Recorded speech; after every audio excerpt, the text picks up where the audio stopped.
Have you read about Islam? Does it make sense to you? Is it clear to you? What is that which is not clear to you? Tell me. The thing which is not clear to you, what are they?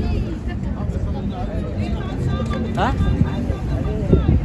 No, look, you said Islam is clear to you, but certain things not clear to you, like what? You believe in one God?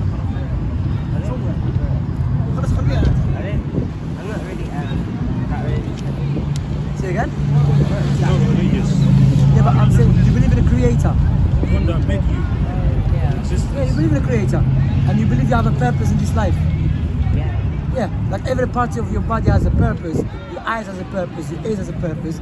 Now, in order for us to know what is our purpose in this life, it has to come from the creator who created us. Just like your phone you're having, if you want to learn about the phone, you go to the maker. Make sense?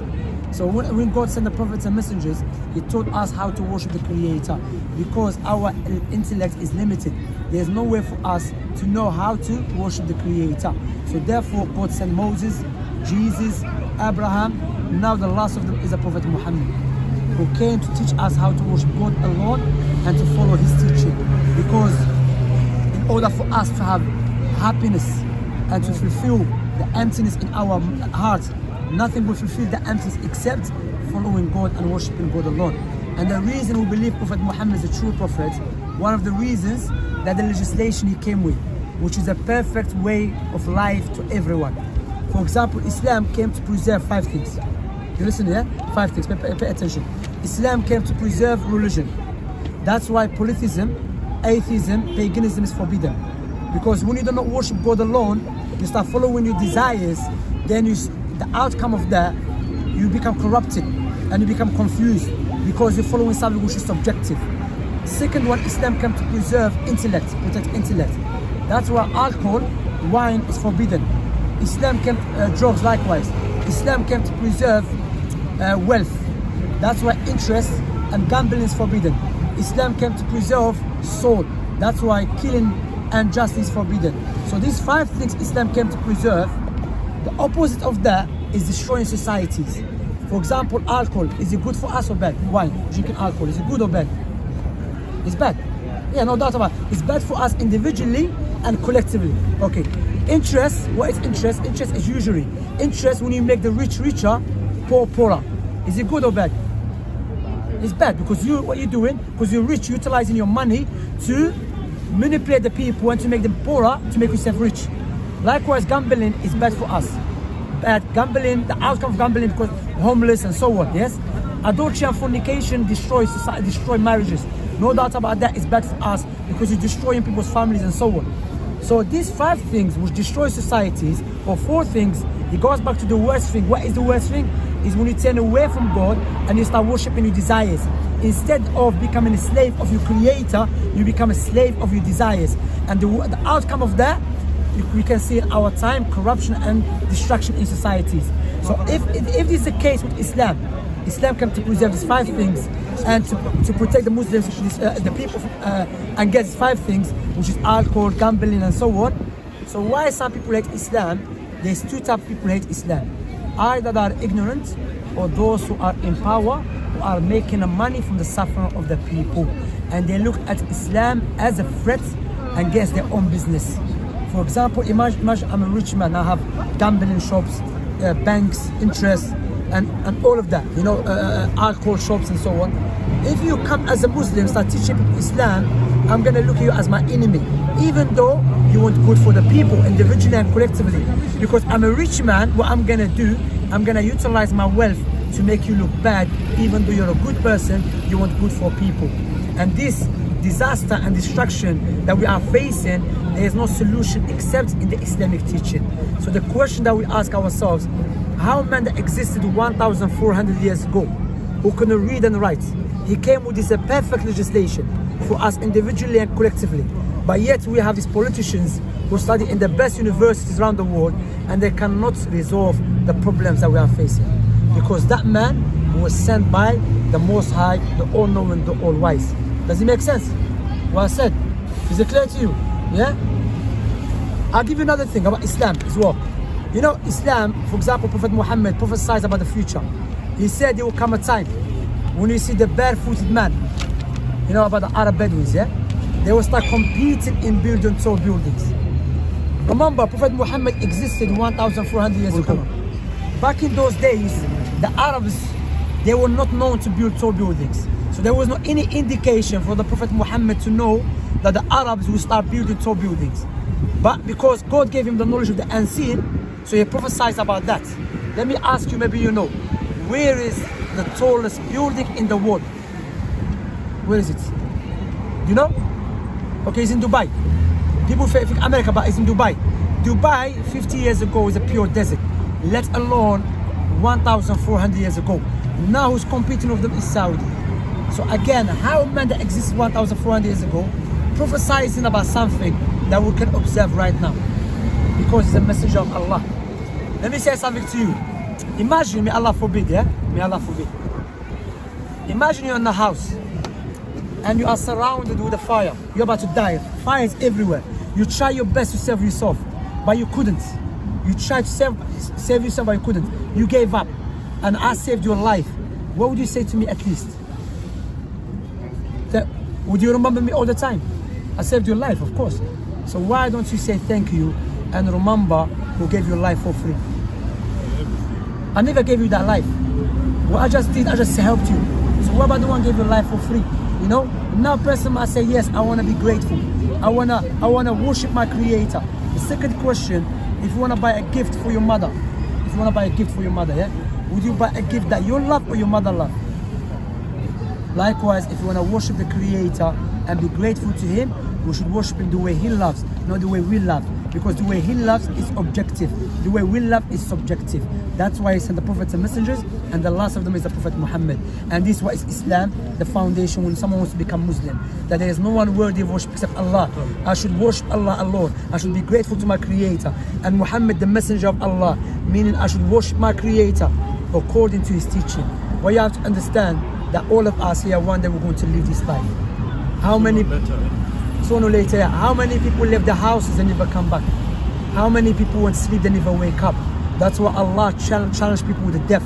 Allah said, قُلْ إِنَّ الْمَوْتَ الَّذِي تَفِرُّونَ مِنْهُ فَإِنَّهُ مُلَاقِيكُم. Say to them, the death that you try to run away from surely will meet you and you return to your Lord. You think Allah created this life without any purpose? Allah far away from His imperfection. This life is a test, so it's for you and I and all of us here to utilize this life to please the Creator before we go to the graveyard. Because those people in the graveyard, they were just like you and I, speaking and joking and walking around doing shopping. Now they are inside the graves. Now it's too late for them. They cannot come back to righteous actions. But now you have the chance. If you believe in God and believe in Islam, Islam means submission to the Creator. If you believe in Islam, it's salvation, and you go to paradise, which the eyes never seen, the heart never thought of, and the ears never heard of. And if you disbelieve, then it's the hellfire, because we can see the effects. We can see the effects of the attribute of the Creator, His mercy, His wisdom, and His anger. What I said so far, does it make sense? Is it clear to you? I'm inviting you to become Muslim. If it makes sense, remember, you saying it makes sense. I'm not saying it makes sense. Of course, I say that as well. But I've just did, I broke down Islam to you in a way you never thought of. And you say it makes sense to you. Why you don't want to worship the Creator? You remember when I said to you, if I saved your life, you don't say, Shamsi, you know what, give me time to think before I say thank you. No, you're going to thank me straight away. But I never gave you life.